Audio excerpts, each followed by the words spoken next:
Ladies and gentlemen, Mr. Chet Atkins was born and raised up in the hill country in East Tennessee, and I suppose Chet had pretty much the same background as I did. And I hear that at a very early age, Chet told himself that there's just got to be a better way of life, a better way to make a living than the drudgery and the hard work on the farm. So he decided he'd like to be the best guitar player in the world. And that's exactly what he became. Ladies and gentlemen, Mr. Guitar, Chet Atkins.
Chet. Hey, hello, John. How you doing? Fine. Hey. It's good to have you with us. Thank you, Johnny. I've been looking forward to this. Hey, I saw a review on one of your Festival of Music concerts. You're packing them in. Yeah, we play about 30 a year and do great everywhere we play. We got our buddy Jerry Reed on there. Jerry Reed, on our show. Boots Randolph, Floyd Kramer. Yeah, you got a great show. Thank you. It's a pleasure to have you with us. I guess your duties at RCA, Victor, take up a lot of your time, though. A little too much. It takes me away from the guitar, you know, but it's enjoyable. Well, if you don't mind, Chet, let's get back on the guitar. You know, I had an uncle that was kind of a back porch philosopher. Yeah. And with him in mind, I wrote a thing about a fellow's hands that pretty well describes your hands, a pair of mighty good ones. So if you put them to work, I'll tell you how I feel about it. Let's do it.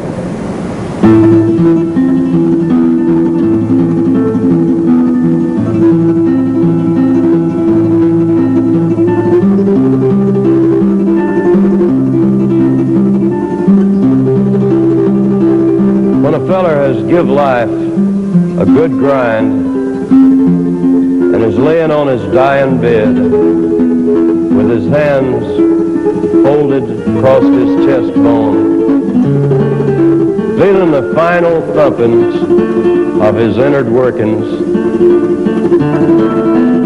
he ought to feel proudful of himself if he can know in his own head that all of his laying by is laid by proper.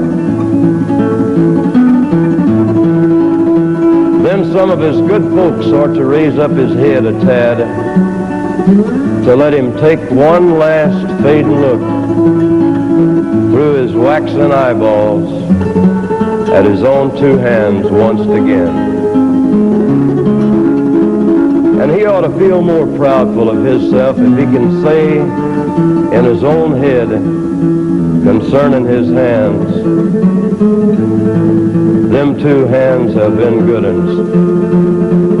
And a bunch of times I have did something other mighty good with them.